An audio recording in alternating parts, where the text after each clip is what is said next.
Hello friends, मैं हूं पूनम बिष्ट अल्मोड़ा की पहाड़न और आप सभी का स्वागत है मेरे इस चैनल में। और देखिए फ्रेंड्स, आज जो है मैं उत्तराखंड के बारे में ही आपसे बात करने वाली हूं।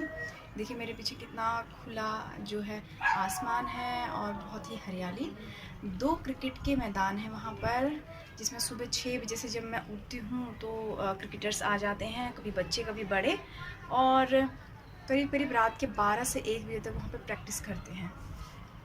तो मेहनत तो करनी पड़ती है इस चीज़ के लिए, तो वो मेहनत करते हैं। और क्योंकि मैं शिफ्ट हुई हूँ तो हमारा एक नया फ्रेंड बना है। सबसे पहले जो हमारा फ्रेंड बना वो है ये। हेलो, हाँ जी, हेलो बेबी। ये हमारा नया फ्रेंड बना है। ये चलो मैं इसके मालिक इसे छोड़कर चले जाते हैं, फिर उसके बाद ये अकेला रहा। देखिए इसके 2 कान, प्यारे प्यारे से कान कितने अच्छे लग रहे हैं, है ना। तो ये हाँ हाँ, very good, good boy, good boy. तो इसके इसके जो घर में लोग हैं उसे छोड़कर चले जाते हैं, शायद ऑफिस चले जाते हैं। तो दिन भर ये रोता रहा। फिर हमने इसे थोड़ा सा अच्छा फील कराया, इससे खूब बातें की हमने, इसको थोड़ा छोटा मोटा कुछ खाने को भी दिया। फिर दिन भर ये बालकनी के चक्कर लगाता रहा। फिर उसके बाद तो फ्रेंड्स, एक खुले इलाके में हूँ मैं, और खुले इलाके से मुझे याद आया, मैं कहीं जा रही थी। मैं कहीं जा रही थी तो मैंने क्योंकि यहाँ पर देखिए कई प्रोजेक्ट्स हैं, कई सारे प्रोजेक्ट्स हैं। तो क्या है कि हर प्रोजेक्ट की अपनी टैगलाइन होती है। तो एक प्रोजेक्ट की एक टैगलाइन थी, relocation is better than cure. तो ये रीलोकेशन का जो फंडा है वो मैं भी कई बार अपनी वीडियोस में बोलती हूँ कि आप यहाँ पर, हम जो यहाँ पर बड़ी बड़ी बिल्डिंगों में आकर बस गए हैं, और यहाँ पर हवा बहुत अच्छी चलती है इस कॉर्नर पे, और सामने है ईस्ट। सुबह जो है उस बिल्डिंग के बिल्कुल ऊपर से सूरज जो है वो उगता है, तो सूर्य देव के भी दर्शन सुबह सुबह हो जाते हैं। तो relocation is better than cure का जो फंडा है, मैं आपको बता रही थी। मैंने कई बार अपने वीडियोस में बोला है, जब मैंने उत्तराखंड की बात की है, कि हम जो शहरों में आके बस गए हैं, यहाँ की पॉल्यूशन भरी जो हम जगहों में रह रहे हैं, इससे अच्छा अपने पहाड़ों में क्यों नहीं हम वापस लौट जाते और वहाँ की खुला आसमान, खुली ज़मीन, बहुत ही शुद्ध हवा, शुद्ध पानी क्यों नहीं लेते हैं। यहाँ कर बीमार पड़ जाते हैं। लेकिन देखिए फ्रेंड्स, ज़िंदगी में जो है, जो फंडे हैं वो सिचुएशंस के अकॉर्डिंग चेंज करने पड़ते हैं, और चेंज करने चाहिए। क्योंकि सिचुएशन के अकॉर्डिंग अगर आपने अपने को चेंज नहीं किया, आपने अपने एक्शंस को चेंज नहीं किया, आपने उस तरीके से रिएक्ट नहीं किया जिस तरीके से सिचुएशन मांग रही है, तो यकीन मानिए आप जो है कहीं ना कहीं पीछे रह जाएंगे, या फिर आप अपने को अपग्रेड नहीं कर पाएंगे। तो आज मैं जो है, जो रिलोकेशन की बात कर रही हूँ, वो मैं अपनी बात से कुछ कॉन्ट्राडिक्शन में बात कर रही हूँ, परस्पर विरोधी बात कर रही हूँ। मैं विरोधी कैसे कर रही हूँ? मेरी मेरे जो गांव है ऊंचा वाहन, वहाँ पर अभी हमारे एक गांव के सदस्य हैं, उनका जो है निधन हो गया है। वो कहीं बाहर से आई थी और अचानक से हृदय गति रुकने से, यानी कि हार्ट अटैक से उनकी जो है डेथ हो गई। तो हमने अपना एक बहुत गांव का प्यारा सदस्य खो दिया। बिल्कुल ऐसे ही मेरे पापा के साथ हुआ था। मेरे पापा जो है वो, पापा की जॉब यहीं पर दिल्ली में थी, यहीं पर हमारी स्कूलिंग हुई थी। तो पापा को बड़ा शौक़ था मेरे कि वो गांव में जाएं और गांव में ही बसें। वो कभी कभी मुझसे मजाक भी करते थे कि मैं ऐसा करूँगा, एक पकौड़े की दुकान खोलूँगा, वहाँ पर अच्छे बहुत टेस्टी से पकौड़े बनाऊँगा। तो मैं कहती थी ठीक है पापा, जो है पकौड़े आप ही खाते रहना, अपने दोस्तों को खिलाते रहना। तो ये तो रही मजाक की बात। और तो वो गए अपने उसके बाद, रिटायरमेंट के बाद वो गए, और उन्हें गए हुए सिर्फ रिटायर हुए सिर्फ 2 साल हुए थे। एक दिन अचानक उनको जो है हार्ट अटैक आ गया। रात के 3 बज रहे थे, और गांव में उस समय घर में मेरी मम्मी और मेरी बूढ़ी दादी थी, जो अभी करीब करीब 85-86 साल की हैं। तो वो दोनों थे, वो लेडीज़ दोनों क्या करती हैं उस समय रात के 3 बजे जंगलों में, जो है जंगलों में ही जो घर होते हैं हमारे, वो होते हैं। तो जंगलों में वो क्या करते हैं, किसी तरह से मम्मी भागी भागी ऊपर जो हमारे घर है वहाँ पर बताने गई कि उन्हें ऐसी ऐसी बात हो गई है। तो जब तक वो आए उन्होंने जो है उन्होंने हार्ट में पंपिंग भी की। बट ये तो एक तो पंपिंग किस तरीके से, जो उस पंपिंग को कुछ कहा जाता है, सॉरी मुझे एग्जैक्टली उसका नाम याद नहीं आ रहा है। तो पंपिंग की तो वो शायद सही तरीका उन्हें पता नहीं था। तो आई लॉस्ट माई फादर। मेरे पापा जो थे वो करीब करीब आज से 2-3 साल हो गए मेरे पापा को, जुलाई में 3 साल हो जाएंगे। मेरे पापा हमें छोड़कर चले गए। बट जो है उन्हें शौक़ था पहाड़ों में जाने का। अब यहाँ पे मैं एक बात आपको बताना चाह रही हूँ। एक मेरे गांव के जो सदस्य हैं, मैंने उनके बारे में आपको बताया, फिर अपने पापा के बारे में आपको बताया। मैं कहना क्या चाह रही हूँ आपसे, दोनों लोग ही गांव गए थे। दोनों, यूँ तो मृत्यु निश्चित होती है, सबसे बड़ा सत्य होता है मृत्यु, जिसे हमेशा याद रखना चाहिए और जो आती ही आती है, ठीक है। तो मृत्यु जो है वो अटल है, एक अटल सत्य है। लेकिन मृत्यु होना और साधनों की कमी से मृत्यु होना दो बहुत ही अलग बातें हैं। और देखिए, जो मेरे पापा को जो झेलना पड़ा, मेरे पापा की जिस तरीके से डेथ हुई, और जो अभी जो लेडी हैं जिनकी हमारे गांव में डेथ हुई है, ये साधनों की कमी से इनकी डेथ हुई है। ये बच सकते थे दोनों के दोनों, लेकिन क्योंकि साधन नहीं थे, क्योंकि अल्मोड़ा तक पहुंचने में करीब 1.5 घंटा लगता है, कोई गाड़ी नहीं थी वहाँ पर, कोई गाड़ी नहीं होती है। एक गाड़ी सुबह के करीब 8 बजे आती है और शाम को वो 6 से 7 बजे तक लोगों को लेकर आती है, उसके अलावा कोई गाड़ी नहीं। प्लस गांव में कई किलोमीटर्स तक, करीब करीब 50 किलोमीटर तक मैं बोलूँगी, कोई क्लिनिक नहीं, कोई फर्स्ट एड क्लिनिक तक नहीं होती है, और साथ में कोई हॉस्पिटल नहीं है। अगर हम जाते हैं हल्द्वानी तक भी चले जाते तो वहाँ से हार्डली वो कम से कम उनको टाइम लगता है कम से कम 5 घंटे। तो आई थिंक 5 घंटे तक कोई हार्ट अटैक का पेशेंट, उसको मतलब सरवाइव करना बहुत मुश्किल होगा उसके लिए। तो और जो ये लेडी हैं, ये भी शायद मेरे ख्याल से, क्योंकि मैं वहाँ पर प्रेजेंट नहीं थी, हमारा ग्रुप है गांव का, उस ग्रुप के थ्रू ही मुझे पता चला था कि उनकी जो है मौत हो गई है हृदय गति रुकने से। तो शायद उनको भी जो है फर्स्ट एड जो ट्रीटमेंट मिलता, वो बच सकती थी। अब मेरी बात कॉन्ट्रडिक्शन कैसे है मैं आपको समझाती हूँ। देखिए, अभी मेरी मदर इन लॉ हैं, उनको उनके हार्ट बीट में कुछ प्रॉब्लम्स आ रही थी। तो प्रॉब्लम्स आने लगी तो फटाफट से यहाँ पर, क्योंकि डॉक्टर्स से कंसल्ट किया, और कंसल्ट करने के बाद डॉक्टर्स ने एडवाइस किया कि आप इनके एक चिप जो है वो इंसर्ट कर देंगे हार्ट के आसपास, जो इनकी जो वेरिएशंस आ रही हैं हार्ट बीट में उसको कंट्रोल करेगी, और साथ में जो धड़कन कम हो रही है उसको भी ठीक करेगी।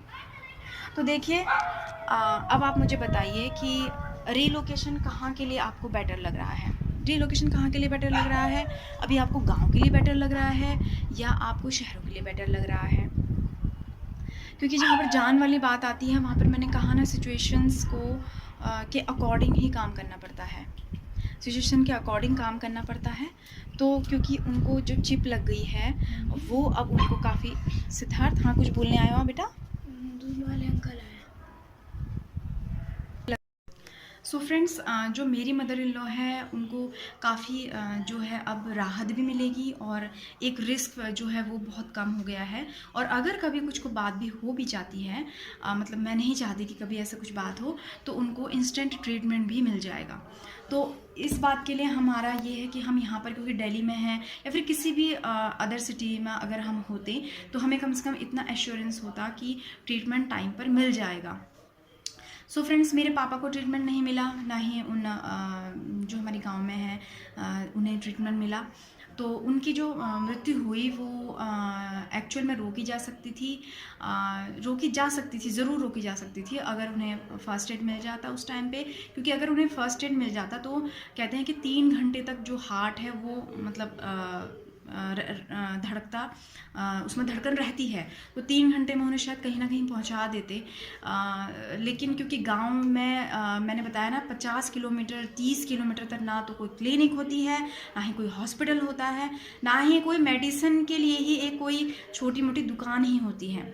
वहाँ पर मेडिसिन भी हमको नहीं मिलती। अभी जब मैं पीछे गांव गई थी, मैंने आपको काफ़ी वीडियोस वहाँ से बनाकर जो है आपके सामने रखी थी, तो वहाँ पर मुझे एक दिन गैस्ट्रिक की बहुत प्रॉब्लम हुई, मुझे घबराहट होने लगी, वॉमिटिंग सेंसेशन मुझे होने लगा। बट एक गैस की टैबलेट के लिए भी मुझे वेट करना पड़ा कि कब जो है मासी बाज़ार खुलेगा और कब वहाँ से टैबलेट आएगी और कब मैं फीलिंग बेटर बोल पाऊँगी। तो वो तो लकीली हमारे गांव के जो भैया हैं उनके पास एक टैबलेट मिल गई थी। उनके पास 2 टैबलेट्स थी सिर्फ, वो शुगर के पेशेंट हैं, तो उनके पास उस समय सिर्फ 2 टैबलेट थी, उसमें से 1 टैबलेट मुझे वहाँ से मिली। तो फ्रेंड्स देखिए, अगर आपको कोई प्रॉब्लम हो जाती है, वैसे तो पहाड़ों की हर चीज़ शुद्ध है और वहाँ के जो लोग हैं उनको ये ब्लड प्रेशर और शुगर जैसी दिक्कतें आई थिंक नहीं आती हैं, बट जो यहाँ से यहाँ पर रह गए हैं 1 साल 2 साल 10 साल 20 साल, तो देखिए क्योंकि इंडिया है, आप ऐसा तो नहीं बोल सकते कि मतलब उत्तराखंड है तो आपको कहीं जाना ही नहीं चाहिए या आप कहीं जा नहीं सकते। अरे कई लोगों को यहाँ से भी उत्तराखंड जाना पड़ता है, उत्तराखंड से यहाँ आना पड़ता है।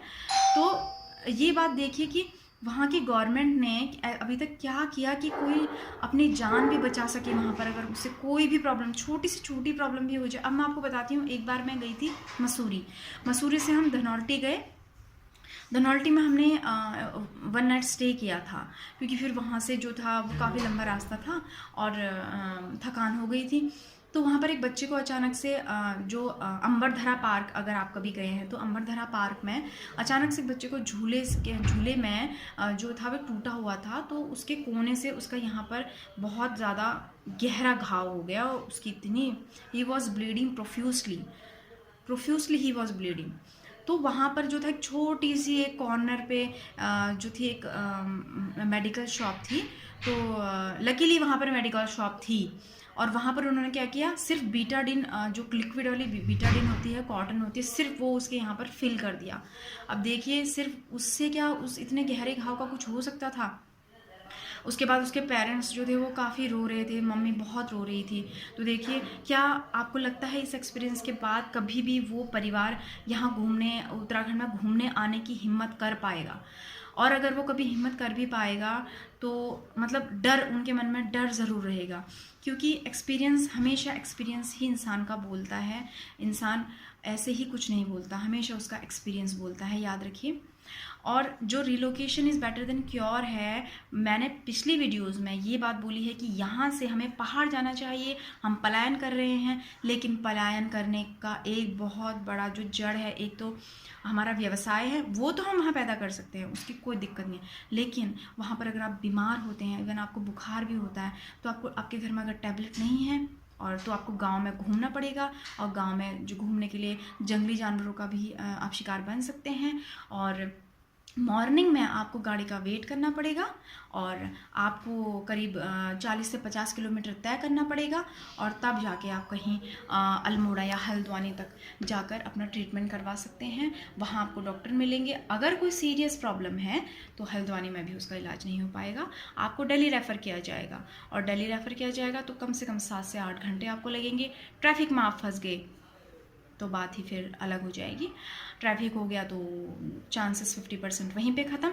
तो देखिए, मैं बहुत ही स्ट्रांगली बोल रही हूँ कि आप अगर उत्तराखंड में जाना चाहते हैं तो सबसे पहले हमको ये ही देखना पड़ता है, मुझे भी सबसे पहले ये देखना पड़ता है कि वहाँ पर मेडिकल शॉप्स आसपास हों। अगर आप घूमने भी जा रहे हैं, मेडिकल शॉप्स आसपास हों। देखिए, उत्तराखंड अपने आप में बहुत खूबसूरत है, मैं उत्तराखंड के बारे में कुछ भी ऐसा नहीं बोल रही हूँ। हम लोग ही हैं जिन्होंने चीज़ों को ख़राब किया है। जो इतनी बीमारियाँ हैं उसके पीछे भी हम ही लोग रिस्पॉन्सिबल हैं, क्योंकि नेचर ने कभी भी कोई बीमारी नहीं दी थी हमें। हमने नेचर के में घुस के फालतू की इंटरफेरेंस कर करके जो है इंजेक्शंस लगा के उनको ये जो सब्जियां हैं, हमारे फ्रूट्स हैं, अपने में बीमारी पैदा की है।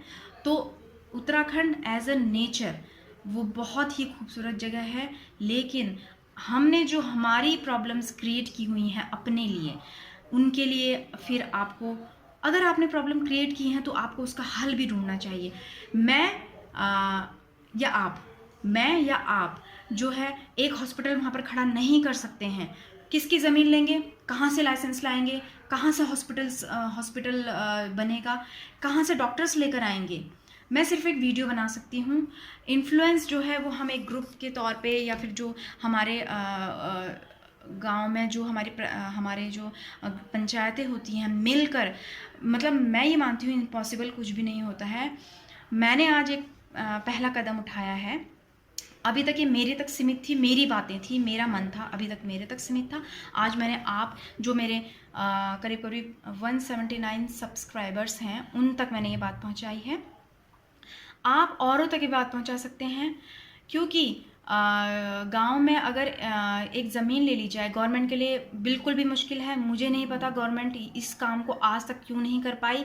आप डॉक्टर्स को हायर कर सकते हैं, आप हॉस्पिटल्स बनवा सकते हैं, एक छोटा सा क्लिनिक बनवा दीजिए 10-10 किलोमीटर के डिस्टेंस पे एक क्लिनिक बनवा दीजिए, जहाँ पर सर्दी ज़ुकाम बुखार, कुछ टेस्टिंग के लिए भी कुछ साधन होने चाहिए, कुछ टेस्टिंग के लिए जो है सेंटर्स बना दीजिए और वहाँ पर हायर कर सकते हैं वहीं के लोगों को। देखिए टीचिंग, अगर टीचर्स नहीं हैं, हम खुद टीचर, मैं खुद टीचिंग कर सकती हूँ, ठीक, क्योंकि बच्चों को मैं काबिल बना सकती हूँ, मैं पढ़ा सकती हूँ, लेकिन सर्टिफिकेट फिर भी मैं नहीं दे सकती।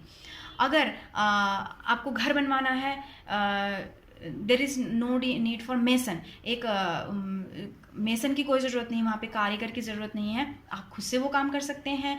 अगर आपको अच्छे कपड़े चाहिए आप सिल सकते हैं, आप यूट्यूब से सीख सकते हैं, लेकिन डॉक्टरी आप नहीं कर सकते हैं, डॉक्टरी आप यूट्यूब से देखकर नहीं कर सकते हैं, ठीक है। तो देखिए हमें ही स्टेप्स लेने पड़ेंगे। तो आप क्या मानते हैं इस बारे में, आप क्या एक स्टेप लेने को तैयार हैं? आप अपने ग्राम प्रधान से बात कीजिए, हम भी करेंगे, ऐसी बात नहीं है, हम भी बात करेंगे। हमारे ग्राम प्रधान बहुत अच्छे हैं और जो गांव को इतना सुंदर रूप दे सकते हैं, वो गांव के लिए एक हॉस्पिटल भी या फिर एक छोटी सी क्लिनिक ज़रूर बनवा सकते हैं।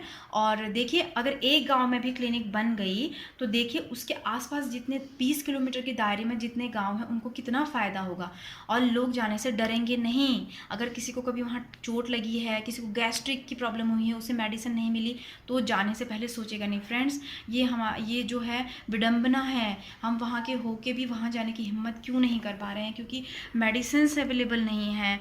और अगर हमें कोई अटैक आ जाए छोटा मोटा, तो उसको उसका जो ट्रीटमेंट के लिए कोई नहीं है वहाँ पर। देखिए बस यही जो है प्रॉब्लम्स हैं। तो देखिए आई होप आप सबको समझ में आई होंगी और आप आगे बढ़ के इस पर काम करेंगे। Relocation is better than cure. Friends, bye, thank you.